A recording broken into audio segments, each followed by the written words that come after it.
अस्सलाम वालेकुम, क्या हाल है आप सबके। उम्मीद है कि आप सब खैरियत के साथ होंगे। रमज़ान मुबारक आने वाला है और प्यारे से महीने की तैयारियां पहले से शुरू हो जाती हैं, तो मैं भी कर रही हूँ आज अपने किचन में ज़बरदस्त सी पापड़ी की तैयारी। और आपको पता है कि रमज़ानों में चाट वगैरह बहुत ज़्यादा खाते हैं, तो उसमें पापड़ी की ज़रूरत होती है। तो मैं बना रही हूँ अपने किचन में आज मज़ेदार सी क्रिस्पी सी पापड़ी। आपके साथ वीडियो शेयर कर रही हूँ, वीडियो पूरी देखिएगा, इंशाल्लाह आप लोगों को बहुत पसंद आएगी। तो चलिए स्टार्ट करते हैं पापड़ी बनाना। बिस्मिल्लाहिर्रहमानिर्रहीम। तो यहाँ पर पापड़ी बनाने के लिए मैंने इस्तेमाल किया है मिक्स आटा मैंने लिया है। आप मैदे से भी बना सकते हैं, लेकिन मैं मैदे का इस्तेमाल इसलिए नहीं कर रही हूँ यहाँ पर क्योंकि रमज़ान में थोड़ा सा भारी होता है, मैदा जल्दी हज़म नहीं होता है। इस वजह से मैं मिक्स आटा या फाइन आटा इसका इस्तेमाल करती हूँ। तो यहाँ पर मैंने 2 कप मिक्स आटा ले लिया है और इसके अंदर 1 टीस्पून नमक शामिल कर दिया है और ऑयल शामिल कर रही हूँ इसके अंदर 3 टेबलस्पून। आप ऑयल भी शामिल कर सकते हैं और घी भी कर सकते हैं, ठीक है। ऑयल या घी इस्तेमाल करने से आपकी जो पापड़ी है वो खस्ता बनेगी और क्रंची बनती है। तो यहाँ पर मैं दोनों चीज़ें डालने के बाद इसे अच्छी तरह से मिक्स करूँगी ताकि सारे आटे के अंदर हमारा नमक और ऑयल जो है वो अच्छी तरह से मिक्स हो जाए, कहीं पर नमक और ऑयल की कमी ना हो। इसके बाद अब इसमें शामिल कर रही हूँ मैं थोड़ा सा अजवाइन, यानी 1/2 टीस्पून से भी थोड़ा कम मैंने अजवाइन डाल दिया। आप ज़ीरा भी डाल सकते हैं। अब इसके अंदर मैं नॉर्मल रूम टेम्परेचर का पानी जो है इससे मैं आटा गूंदूंगी। और आटा आपने थोड़ा सा सख्त गूंदना है, जिस तरह से रोटियां बनाते हैं वैसा आटा नहीं गूंदना, आपने थोड़ा सा सख्त रखना है। जिस तरह से समोसे के भी आटा आप जब डो बनाते हैं तो वो जिस तरह से सख्त होता है उतना सख्त आपने पापड़ी का भी डो रखना है, ठीक है। तो यहाँ पर देखें मैंने थोड़ा थोड़ा पानी इस्तेमाल किया है, एक दफ़ा आपने ज़्यादा नहीं डालना है। एक दफ़ा ज़्यादा डालने से गीला होने का ख़तरा होगा और आपके डो जो है वो नरम अगर हो गई तो फिर वो अच्छे नहीं बनेगी आपकी पापड़ी। तो यहाँ पर देखें मैंने इस तरह से सख्त आटा गूंद लिया है और अभी इसके अंदर थोड़ा सा ये आपको नज़र आ रहा है ना फटा फटा सा, तो जब मैं इसे 10 मिनट का रेस्ट दूंगी तो ये स्मूथ हो जाएगा हमारा डो और बहुत ज़बरदस्त फिर पापड़ी बनेगी इसकी। तो यहाँ पर हल्का सा ऑयल मैंने अपने हाथों के ज़रिए मैंने इसमें लगा दिया, बहुत ज़्यादा नहीं लगाना है, हल्का सा। और यहाँ पे ऑयल से मैं शॉपर से मैं इसे कवर कर रही हूँ 10 मिनट के लिए। उसके बाद फिर आपको दिखाती हूँ। तो यहाँ पर देखें 10 मिनट हो गया और हमारा डो जो है वो थोड़ा सेट हो गया है। यहाँ पर ये देखें इतना ज़बरदस्त सा हो गया है बिल्कुल।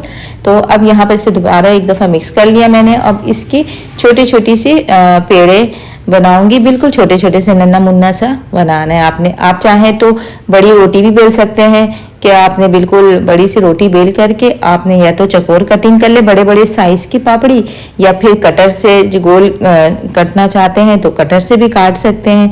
लेकिन मैं यहाँ पर छोटे छोटे से पेड़े बना रही हूँ, बिल्कुल छोटे छोटे से और बना रही हूँ। और बनाने के बाद फिर मैं इसे बेलूँगी और आपको फिर दिखाती हूँ। तो यहाँ पर देखिए मैंने सारे पेड़े छोटे छोटे से बॉल्स बना लिए और उसके ऊपर हल्का सा मैं ऑयल लगा रही हूँ। और एक छोटा नन्ना मुन्ना सा रह गया था तो इसे भी मैंने कर लिया है।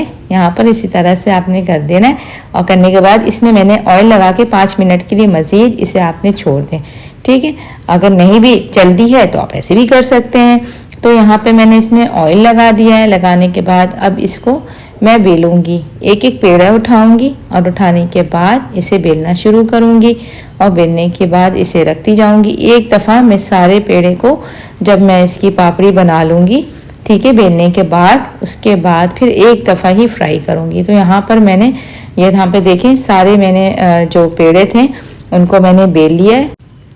सारी पापड़ी को एक दफ़ा ही आपने बेल के रख लेना है, उसके बाद आपने एक दफ़ा फ्राई करना है। ये नहीं कि आप एक बेल रहे हैं और एक फ्राई कर रहे हैं, नहीं, इस तरह आपने नहीं करना है बिल्कुल भी। तो यहाँ पर मैंने सारी पापड़ियाँ जो हैं उनको मैंने बेल लिया है और ऑयल रख दिया है मैंने गरम होने के लिए। घी में इसे नहीं बनाना आपने क्योंकि इसे आपने रखना है। तो इस तरह से देखें मैंने बिल्कुल मोटी नहीं रखी है, वरना ये जो है क्रंची क्रिस्पी नहीं बनेगी हमारी पापड़ी। तो अब चलते हैं फ्राई के लिए। और ऑयल मैंने रख दिया था गरम होने, तो बहुत ज़्यादा गरम हो गया था ऑयल, तो मैंने फ्लेम बंद कर दिया है और इसमें थोड़ा सा मैं डाल के पहले चेक कर लूँ। तो देखें हीट थोड़ी सी ज़्यादा हो गई है, आपने कम रखना है, ठीक है। हल्के फ्लेम पे आपने इसको पापड़ियों को डालना है। तो यहाँ पर बिस्मिल्लाहिर्रहमानिर्रहीम मैंने शामिल कर रही हूँ। ये एक दफ़ा में आप जितना बड़ी आपकी कढ़ाई उस हिसाब से आपने डालना है इसमें, लेकिन कम से कम एक दफ़ा में 7-8 तो आप कर सकते हैं फ्राई। तो यहाँ पर मैं इस तरह से इसमें डाल रही हूँ, और जब एक साइड से ये हो जाएगी पापड़ी हमारी, कलर थोड़ी सी आ जाएगी, तो फिर मैं इसे टर्न करूँगी। तो यहाँ पर देखें मैंने 7-8 मैंने डाला है इसके अंदर, और उसके बाद ये स्लो फ्लेम पर एक तरफ से करूँगी, तेज़ फ्लेम नहीं रखना है। मैंने तो फ्लेम ऑफ कर दिया था क्योंकि मेरा जो ऑयल है वो ज़्यादा गर्म हो गया था, इस वजह से मैंने बंद कर दिया था। अभी मैंने दोबारा ऑन किया है फ्लेम, और बिल्कुल मीडियम स्लो फ्लेम पर मैं इसे फ्राई कर रही हूँ। जो हल्के से कलर आएगा उस हिसाब से मैं उसे टर्न करती जाऊँगी, ठीक है। कांटे से हल्का सा आपने ऊपर से ना इसे तमाम पापड़ी को जो है ऊपर से हल्का सा प्रिक कर देना है, वरना जो है ना ये फूलने लगेगी, ठीक है। तो यहाँ पर देखें ये हल्की हल्की सी गोल्डन हो रही है, और जैसे ही ये बिल्कुल पापड़ी की शक्ल आ जाएगी तो उसके बाद फिर मैं इसे निकालूंगी। तो यहाँ पर मैं टर्न कर रही हूँ सबको, और ये क्रिस्पी इसीलिए हो रही है, अगर आपने फ्लेम तेज़ रखा तो आपकी पापड़ी जो है वो क्रिस्पी नहीं बनेगी। तो यहाँ पर देखें, ये देखें खूबसूरत सी शक्ल आने लगी, तो उसके बाद मैं इसे निकाल रही हूँ, और ये देखें कितनी प्यारी सी शक्ल आई है हमारी पापड़ी की। तो मैं इसे निकालती हूँ और बाकियों को भी फ्राई करती हूँ, और उसके बाद फिर मैं आपको दिखाऊंगी कि ये किस तरह ज़बरदस्त से लग रहे हैं सारे। और ये इसे ठंडा करना है आपने, ठीक है। वो आपने इसे डायरेक्ट प्लेट में नहीं रखना है, आपने इसे क्या करना है कि पहले किसी जाली के ऊपर रखना है। जब ये ठंडा हो जाएगा उसके बाद आपने इसे एयर टाइट बैग में, जिसके अंदर हवा बिल्कुल भी नहीं जाए, उसमें आपने इसे डाल करके रख देना है। तो ये पूरे महीने आपका सेफ हो जाएगा। जब भी आप चना पापड़ी बनाए, दही बड़े बनाए, ठीक है ना, तो उसमें आप यूज़ कर सकते हैं। बाहर के जो होते हैं ना पापड़ी, वो आपको पता है कितने गंदे ऑयल से बनाते हैं वो लोग, और 2-3 दिन के बाद ही उसमें अजीब सी स्मेल आना शुरू हो जाती है। तो घर में ये सब चीज़ें अभी से तैयारी कर लें, रमज़ान में ज़्यादा दिन नहीं रह गए अब, तो क्या है आपके रमज़ान में आप बहुत अच्छी तरह से इबादत कर सकेंगे और अल्लाह का ज़िक्र कर सकेंगे, और इसके साथ ही जो है वो मज़ा भी बहुत आता है। जब सारी तैयारियां की रहती हैं तो झटपट से काम हो जाता है, और आपको पता है कि रमज़ान में लोड शेडिंग भी होगी, तो इसी तरह से आप सारे काम करके रखें, आपके लिए बहुत ज़्यादा आसानी होगी। तो इसके साथ ही अब आपसे इजाज़त चाहूँगी। वीडियो पसंद आई है तो लाइक कर दीजिएगा, और मेरे चैनल पे नए हैं तो सब्सक्राइब भी कर दें, ताकि मेरी आने वाली हर नई वीडियो सबसे पहले आप तक पहुँचे। इसके साथ ही अब आपसे इजाज़त चाहूँगी। अपना बहुत ज़्यादा ख्याल रखिएगा। अल्लाह हाफिज़।